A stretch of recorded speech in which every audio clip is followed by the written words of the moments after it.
All right, this is going to be another lesson that's going to be hard to show you guys because you have to use your protractor and you can't see me do it, so I'm going to try to walk you through it. How was your weekend, by the way? Hopefully you weren't too bored.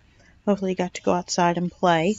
They just closed down our park across the street from my house. It's got tape up all over it. So Josiah's gone crazy because he can't play basketball. He's pretty frustrated because today he doesn't have to work and he wanted to go play basketball, but they've closed off the park, which is all kind of weird and scary, but we'll be okay. All right. Today you're going to construct angles or make angles. It's really pretty easy. If you look at number 1 up here, whoops, let me change this. I always forget that, don't I? Okay, if you look at number 1 up there, the first thing they say is to use a straight edge to draw one side of the angle. Okay, they've already done it for you in number 1. They've already made the first side. But in number 2, you're going to have to do that on your own. All right? I personally don't think this is like near enough room to do it comfortably. So if you would like to, you can use another sheet of paper to do it. If you want to have more room, even if you can get unlined paper, that would even be better. Even if you want to use the paper for 1, 2, and 3, that would be fine too. But you're going to use a straight edge to draw one side of your angle. So they've done this in A, B, and C. They've made the first line for you on all 3 of them. Then for number 2, they say to mark the vertex on one end. So they did that. They put the vertex here on this one, here on this one, and here on this one. So that's what you would do second. All right. Align the vertex marker of the protractor and the vertex of the angle. So what you're going to do is you're going to lay your protractor right on here, put the little dot right in that center that we were doing before we had to quit going to school. This would go along the bottom. So therefore it's pointing this way. So you're going to read your protractor with the 0 on this, the 0 degrees on this side. I almost made a percent. Okay. So then what you're going to do is you're going to start here and you're going to read your protractor till you get to the 25 degrees. Make a little dot right there at the top of your protractor where the 25-degree mark is, and then take your straight edge on your protractor and make the other angle like that, something like that. Okay? Your 130-degree angle is going to be bigger than 90 degrees. This would be probably about 90 degrees. So your angle is going to be out here somewhere. So put your protractor on here. Make your straight line. You can do this on another sheet of paper. Start here with the 0. Follow it till you get to 130 degrees. Make a dot. And then make a straight line on this side too. Okay? And do the same with a number 2. You're going to end up making a total of 9 all on your own.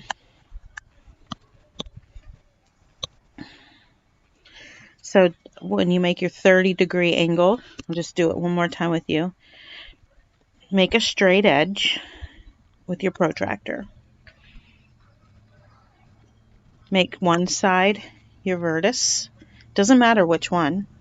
If you want to go this way, I'm left-handed, so I tend to go that way. If you want to go that way, that's fine. And your ray would be going that way rather than that way. So if it's going this way, you start with 0 right here. If you're going this way, you got your protractor laid down, and your 0 would be right here. Can't remember if that's the top or the bottom of the scale on your protractor, but you want to follow that 0. So for this one, for the 30 degrees, I start with 0, and like maybe somewhere around here, I've got the 30-degree mark because I lay my protractor down on it, and I see 30 is right here, so I mark my dot, and then take the straight edge of your protractor again and make your second line. Okay, if you were going this way, 0 would be here. I follow it up till about 60, maybe right about here. Don't make that line, just make the dot. And then take your protractor and make the second line. Remember that? All right, so measure these angles and label which label is acute or obtuse. So they want two things. They want the measure here, which I can't do for you without my protractor. So measure them. But we can see this would be a 90-degree angle straight up and down, right? So if it's smaller, what is it? Yep, it's acute. This one is bigger than straight up and down, right? So that would be obtuse. This one, if we turn my paper to the side, I can see that it is smaller than 90 degrees. This one would be acute also. Now, I don't know the degrees. You'll have to measure them so you can write down the degrees. Let me see if they have it. They do. They want to know how many degrees they are. Once again, if you're off by a few, that's fine. Around your second page. All right, here we go. All right, so this is all review on the back. This should be pretty simple for you. Don't forget with this division, move your decimal over 3 places and then move this one over 3 places, which would give you 2 zeros here, okay? If you don't have enough room, do it on another sheet of paper. Don't forget to flip the second one for division. Don't forget you cannot do this in subtraction, so you're going to have to borrow from the 19. Borrow from the 19, make it 18, and bring it over as 7/7. Remember that? And then you can subtract. This one you cannot do because 1/2 is smaller than 3/4. So borrow, make that a 22. Bring it over. Oh, first of all, we need to get a common denominator here, don't we? Make that 2/4. 2/4 is still smaller than 3/4. So I'm going to bring that over as 4/4. 2/4 plus 4/4 is 6/4. Now I can subtract.